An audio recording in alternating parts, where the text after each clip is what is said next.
जो सनातनी जनता है वो समझ गई है कि कौन सनातन धर्म के लिए कितना कर रहा है। तो आपने देखा ही है, रिजल्ट तो निकला ही है।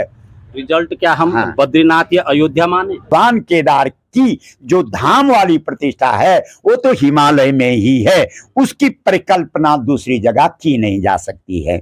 यही हम आज भी कहना चाह रहे हैं और यही भाव हम उस दिन भी व्यक्त कर रहे थे। जब ये कानून केंद्र के द्वारा बनेगा तब इसका दुरुपयोग नहीं होगा ना।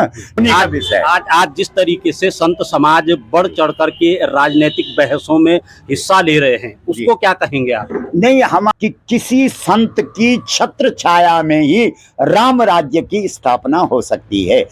तो राजनीति के ऊपर अंकुश धर्म का रहे, लेकिन धर्म पर राजनीति का अंकुश न रहे।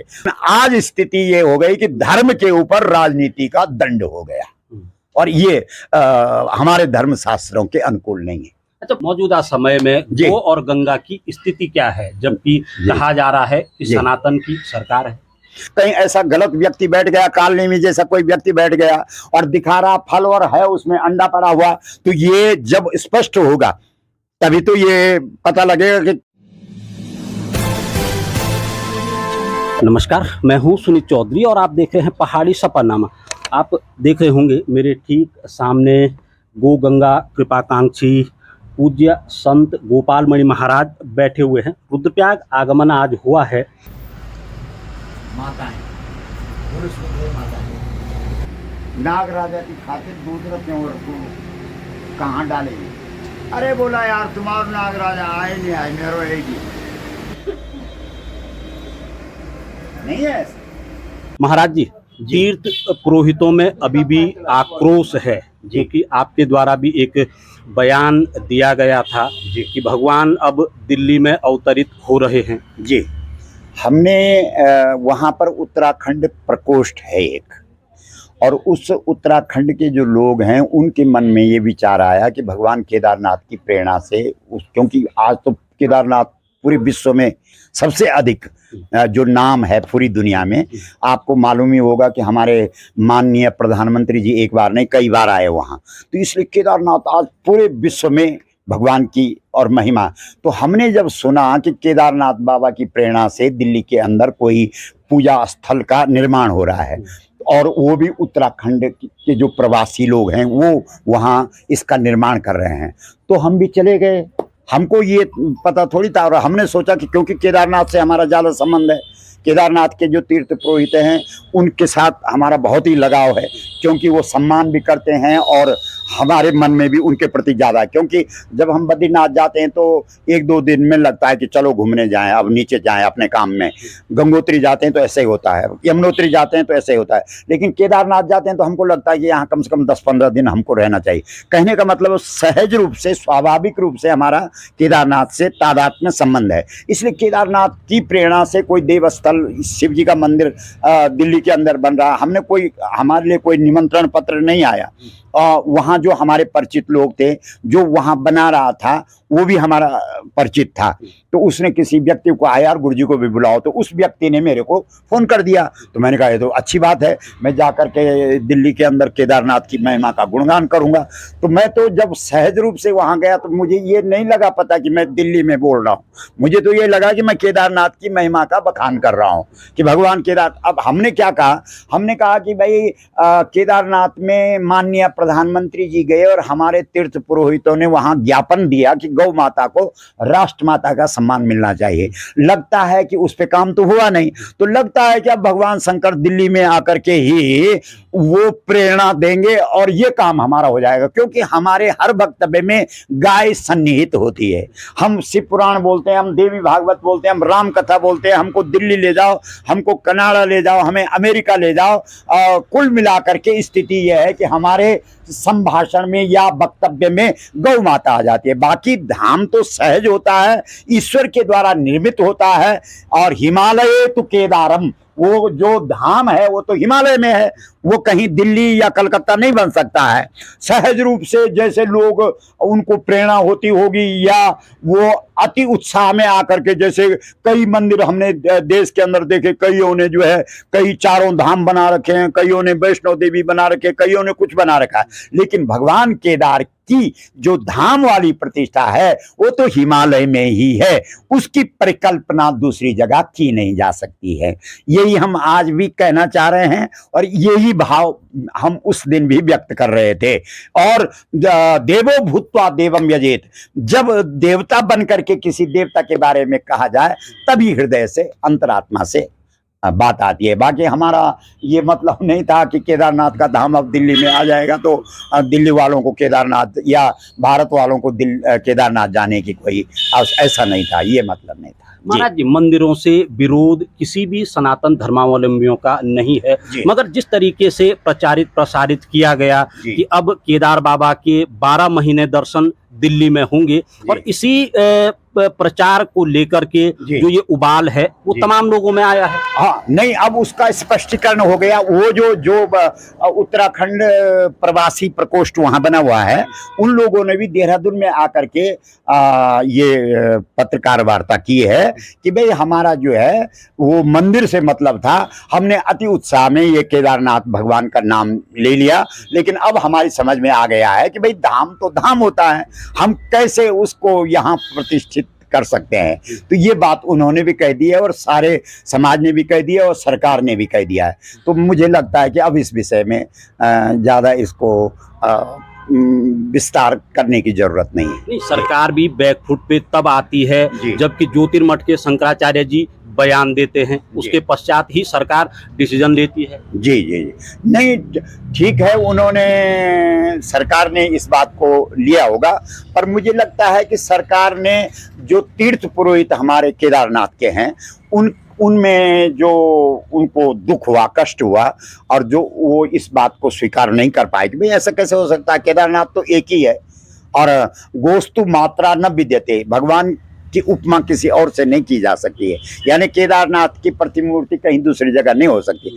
तो केदारनाथ के जो तीर्थ पुरोहित थे उनका जो विरोध था, उससे सरकार ने ये बात कही कि ठीक है अब हम। आज भी तीर्थ पुरोहितों में ये आक्रोश है कि सरकार भले ही 4 धामों के नामों को लेकर के, 4 धामों की प्रतिकीर्ति को लेकर के कानून बनाने जा रही है या कानून बना चुकी है, मगर वो कानून तो सिर्फ और सिर्फ उत्तराखंड में लागू होगा। केंद्र सरकार इस पे क्यों नहीं डायरेक्शन देती है? बिल्कुल, केंद्र सरकार, क्योंकि हम यही सोच रहे थे आज ना कि भाई ये तो उत्तराखंड ने बनाया, जब केंद्र सरकार बनाएगी तभी तो होगा। बहुत सारे 4 धाम है हमारे यहाँ, तो ये तो केदारनाथ तो ज्योतिर्लिंगों में आता है, जो 12 ज्योतिर्लिंग है उनमें केदारनाथ आता है। धाम तो अलग है, जैसे बद्रीनाथ है धाम, और द्वारिका है धाम, जगन्नाथ है धाम, रामेश्वरम है धाम। तो जब ये कानून केंद्र के द्वारा बनेगा तब इसका दुरुपयोग नहीं होगा ना, जब तक केंद्र नहीं बनाएगा। वही बात तो हम गाय के संबंध में कह रहे हैं कि केंद्र ने क्या कर रखा है कि गाय को राज्य का विषय बना रखा है।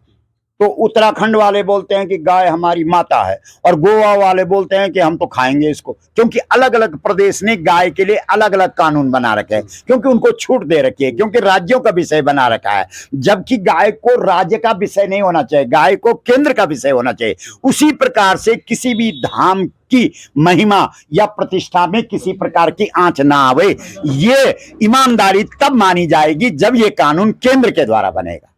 महाराज जी, शंकराचार्य जी अगर दिल्ली में बनने वाले जो केदार धाम मंदिर को लेकर के विरोध के सुर मुखर करते हैं, या केदारनाथ धाम में सोना चोरी के मामले को लेकर के मुखर होते हैं, तो आरोप लगा दिए जाते हैं कि वो राजनीतिक भाषा बोल रहे हैं। आप क्या मानेंगे? इस विषय में तो मेरे को न तो ज्ञान है, और इस विषय में तो शंकराचार्य जी ही कोई बात बता सकते हैं, क्योंकि ना हमने इस बारे में कभी चिंतन किया और ना हम इस प्रकार के इनको समझने की कोशिश करते हैं। तो ये उन्हीं का विषय। आज जिस तरीके से संत समाज बढ़ चढ़ करके राजनीतिक बहसों में हिस्सा ले रहे हैं, उसको क्या कहेंगे आप? नहीं, हम तो ये चाहते हैं कि जैसे संत महात्मा हैं, उनका धर्म का क्षेत्र है, वो धर्म के क्षेत्र पर चले। लेकिन होता क्या है कि जो राजनीतिज्ञ लोग हैं वो धर्म पर भी अपना वर्चस्व स्थापित करते हैं। तो मुझे लगता है कि तब धार्मिक लोग भी राजनीति पर चर्चा करते हैं। इसलिए मेरा मानना तो यह है कि जो धर्म का क्षेत्र है उसमें धार्मिक लोगों का जो निर्णय है वही सर्वमान्य होना चाहिए, और जो राजनीतिज्ञ लोग हैं राजनीति के क्षेत्र में उन्हीं की बात को समाज को स्वीकार करना चाहिए। ये तो दखलंदाजी हुई ना, कि जो धार्मिक व्यक्ति है वो राजनीति में दखल दे रहा है, या जो राजनीति वाला है वो धर्म में दखल दे रहा है। तो यहाँ दोनों तरफ गड़बड़ हो गई है। कहीं ना कहीं धर्म में राजनीति घुस गई और राजनीति में धर्म घुस गया। हमारे यहाँ धर्म की छत्र छाया में राजनेता राज करते थे। जैसे आप रामचरितमानस में देखेंगे, रामायण में देखेंगे, राम कथा में देखेंगे कि सीता राम राज सिंहासन पर विराजमान हैं, लेकिन ठीक उनके पीछे जिसके हाथ पर छत्र है वो कौन है? वो भरत है। तो भरत की भूमिका रामायण के अंदर एक संत की भूमिका है। इसका मतलब ये रहस्य है, ये मर्म है उसका, कि किसी संत की छत्र छाया में ही राम राज्य की स्थापना हो सकती है। तो राजनीति के ऊपर अंकुश धर्म का रहे, लेकिन धर्म पर राजनीति का अंकुश न रहे। हमारे देश के अंदर राजा जब सत्ता पर बैठता था तो वो कहता था कि अदंडोष्मी, मतलब अब मेरे को कोई दंड नहीं दे सकता है, लेकिन तुरंत फिर उसको ये प्रतिज्ञा कराई जाती थी कि तुम किसी के द्वारा दंडनीय नहीं है, ये ठीक है, लेकिन धर्म के द्वारा तुम्हें दंड दिया जा सकता है। यानी धर्म के द्वारा तुम दंडित किए जा सकते हो। कुल मिलाकर के राजनीति के ऊपर भी धर्म का दंड था, लेकिन आज स्थिति ये हो गई कि धर्म के ऊपर राजनीति का दंड हो गया, और ये हमारे धर्म शास्त्रों के अनुकूल नहीं है। अच्छा, भाजपा हो या प्रदेश सरकार हो, भले ही केदारनाथ के मुद्दे पे अपनी स्थिति स्पष्ट कर चुकी हो, इसके बावजूद भी कांग्रेस, प्रदेश कांग्रेस आज हरिद्वार से केदार सम्मान यात्रा निकालने जा रही है। वास्तव में जो राजनीतिक लोग होते हैं उनका कोई धर्म से लेना देना नहीं होता है, यह आप निश्चित समझो। जैसे किसी भी दल का हम तो नाम नहीं लेंगे, लेकिन इस देश की जो बहुसंख्यक जनता है, जहां ये आस्था की लड़ाई लड़ने की बात करते हैं, हमारे लिए गाय पशु नहीं है, पशवो न गावा। तो इनके 70 साल के राज्य में गाय पशु समझ करके काटी गई, तब तो इन्होंने हरिद्वार से और केदारनाथ की या बद्रीनाथ की यात्रा नहीं निकाली, है ना। जो धर्म का मुख्य बिंदु है वो तो गाय है। रामचरितमानस के अंदर जब रावण कहता है अपने सैनिकों को कि तुम धर्म की जड़ को खत्म करो, तो वो जो उसके रावण के सैनिक हैं वो तो राक्षस हैं, उनको क्या पता कि धर्म की जड़ क्या होती है। तो वो बड़ी विनम्रता पूर्वक रावण से पूछते हैं कि महाराज हमको समझाओ कि धर्म की जड़ क्या है। तब कहता है रावण की यही यही देश धेनु दुज पावें, नगर गांव पुर आग लगावें। जहां तुम गाय को देखो, जहां गौ और ब्राह्मण को देखो, उनको खत्म कर दो। जब गौ खत्म होगी तो धर्म की जड़ खत्म होगी। तो जिन लोगों ने गाय को पशु समझ करके अपने शासन में कटवाया हो, वो धर्म और आस्था की बात करे तो उनके मुख से तो वो बातें अच्छी भी नहीं लगती है। कुल मिलाकर के उन्होंने उसको राजनीतिक स्टंट बना दिया है। मौजूदा समय में गौ और गंगा की स्थिति क्या है, जबकि कहा जा रहा है कि सनातन की सरकार है। वर्तमान में हम लोग, हमारे लिए किसी भी दल की कोई महानता नहीं है, कोई विशेषता नहीं। हम उसी दल को भारत का दल समझेंगे या धर्म की रक्षा वाला दल समझेंगे जो गौ और गंगा की रक्षा करेगा। क्योंकि हमारे सनातन धर्म के अंदर दो, गौ और गंगा, विश्वामित्र जी ने रामचरितमानस के अंदर इन दोनों की ही कथा गाई है। इस देश के अंदर अगर महिमा है, अगर गाया गया है, गाय को गाय इसलिए कहा जाता है क्योंकि उसको गाया गया है। जो एक अर्थ ये भी है, यद्यपि 24 अर्थ हैं गाय शब्द के, लेकिन एक अर्थ ये भी है कि जिसको गाया गया, सदियों से जिसे गाया गया, युगों युगों से जिसे गाया गया, कल्पों कल्पों से जिसे गाया गया वो गाय है, और वो गाय गौमुख से, उस गाय के मुख से गंगा जी निकली है। तो भारत की संस्कृति के जो मूल आधार है वो गौ और गंगा है। जिसने गौ और गंगा के लिए काम नहीं किया उस पर हमारे जो बहुसंख्यक समुदाय, हिंदू समुदाय है, सनातनी समुदाय है, उसने उंगली उठाई है। तो आज आप देख रहे हैं आखिर जो सनातनी जनता है वो समझ गई है कि कौन सनातन धर्म के लिए कितना कर रहा है। तो आपने देखा ये रिजल्ट तो निकला ही है। रिजल्ट क्या हम हाँ। बद्रीनाथ या अयोध्या माने? नहीं, अयोध्या और इसमें अगर सच पूछो, आप ठीक से देखो तो इसमें जो गौ भक्तों का रोष है वो स्पष्ट झलक रहा है। इसमें न अयोध्या है न मथुरा है, क्योंकि राम जी का प्राकट्य भी गाय के दूध से हुआ है और बद्रीनाथ भगवान की दिव्याकृति भी, दिव्य स्वरूप भी गौ माता की कृपा से ही प्राप्त हुआ है। भारत के अंदर चाहे वो तिरुपति बालाजी हो, चाहे वो स्वयंभू शिवलिंग, कहीं का पूरे देश के अंदर एक ही कथा है कि वहां पर गाय जाती थी, उसके थनों से दूध निकलता था और उस दूध, जहां पर दूध गिर रहा था वहां पर गांव के लोग गए, उन्होंने खोदा तो वहां पर स्वयंभू शिवलिंग प्रकट हो गया। इसी प्रकार तिरुपति बालाजी में जब हम लोग दर्शन करने गए तो हमने पुजारी जी से पूछा कि क्या है, बोला यहाँ एक गाय जाती थी, उसका दूध जहां पर गिरता था गांव वालों ने खोदा और वहां पे तिरुपति बालाजी की मूर्ति, प्रतिमा प्रकट हो गई। चाहे आप राजस्थान में जाओ, श्रीनाथ महाराज, उनका भी यही इतिहास है। चाहे आप वो महावीर स्वामी जो जैन धर्म के मुख्य प्रवर्तक हैं, उनकी भी यही कथा। कुल मिलाकर के जो गाय का नहीं है वो भारतवर्ष का हो ही नहीं सकता है। महाराज जी, चार धाम यात्रा के साथ ही उत्तराखंड में इन दिनों कांवड़ यात्रा भी शुरू हो गई है जी।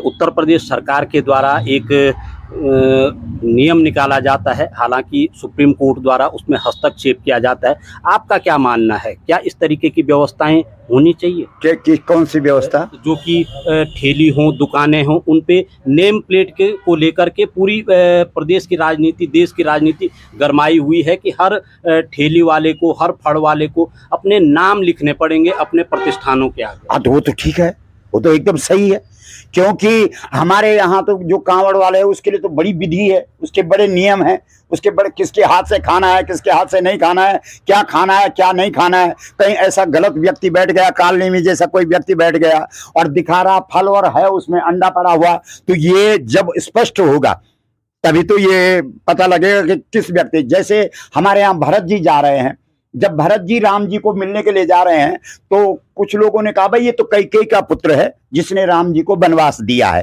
तो ये कैकेयी का पुत्र अच्छा कैसे हो सकता है, इसलिए पकड़ो इसको और मार डालो। तब तक एक बुजुर्ग ने कहा कि ठहरो, पहले पता करो कि भरत कैसा है। बोला कैसे पता लगेगा, हम कैसे जाएं वहां और कैसे पूछें उसे कि तू अच्छा है कि खराब है। बोला खान पान से पता लग जाता है कि व्यक्ति कैसा है। तो 3 प्रकार की भोजन सामग्री रखो, कंदमूल फल रखो, भोजन प्रसादी रखो, रोटी सब्जी चावल दाल, और तीसरा मांस और मदिरा रखो। तो इन तीनों में अगर उसने कंदमूल फल पर उसकी दृष्टि गई, नजर गई, तो समझो कि वो सात्विक है, वो राम जी से क्षमा याचना करने के लिए जा रहा है और राम जी को उनका राज्य वापस करने के लिए जा रहा है। यदि उसने दाल भात रोटी सब्जी पर ध्यान दिया तो समझो कि वो औपचारिकता निभा रहा है और समाज के धर्म को निभा रहा है कि भाई साहब मैं तो था नहीं इस विषय में और ये गलत हो गया और आप क्षमा करना, और आप, मैं तो यही चाहता हूं कि आप वापस चलें और साम्राज्य अपना संभालें। अगर अन्न पर ध्यान जाता, लेकिन अगर मांस मदिरा पर उसका ध्यान गया तो तब कुछ मत देखना। तो 3 प्रकार की श्रद्धा, 3 प्रकार का अन्न हमारे यहाँ कहा गया है। तो लोग क्या करते हैं कि अच्छा, फिर जब आप और जगह तो तुम नाम बताते हो, भाई वोट डालेंगे तो नाम से और आरक्षण लेंगे तो नाम से, सारे काम करेंगे नाम से, और जो बेचारे भोले भाले कांवड़िया है उनको खाना खिलाओगे तो नाम छुपा करके खिलाओगे। तो ये तो बहुत बड़ा अन्याय है। ये तो धन्यवाद देना चाहिए योगी जी को जिनके दिमाग में ये बात आई है कि ऐसा होना चाहिए, बल्कि अभिनंदन करो और ताली बजाओ उस शख्स के लिए जिसने कोर्ट ऐसा किया। न्यायालय ने भी इसमें हस्तक्षेप किया है। हाँ, न्यायालय का कहना है कि ये समाज को बांटने का कार्य है। बांटने का काम नहीं कर, तो बांटने का काम तो तब कर रहे हो जब जनगणना कर रहे हो जाति आधारित, तब हो रहा बांटने का काम। इससे कोई बांटने का काम नहीं। न्यायालय को भी इस बात का ध्यान रखना चाहिए कि बांटने का काम तो तब हो रहा है और पहले से हो रहा है। इतने इतने ठाकुर हैं, इतने राजपूत हैं, इतने ये हैं, इतने ये हैं, बोलो बंट तो वहां से रहा है। हमने कब बांटा किसी को? तो सच्ची बात यह है कि ये निर्णय बिल्कुल सही है और इस पर सरकार को अडिग रहना चाहिए, और चाहे इसके लिए कहीं भी जाना पड़े। हम इससे बहुत प्रसन्न हैं, बल्कि हमको तो ज़्यादा पता नहीं था क्योंकि हम तो अभी अपने चोपड़ धाम में थे, लेकिन आपने ये बात स्पष्ट की तो हमने कहा कि तो बहुत अच्छी बात है जी। धन्यवाद महाराज जी हमसे बातचीत करने के लिए।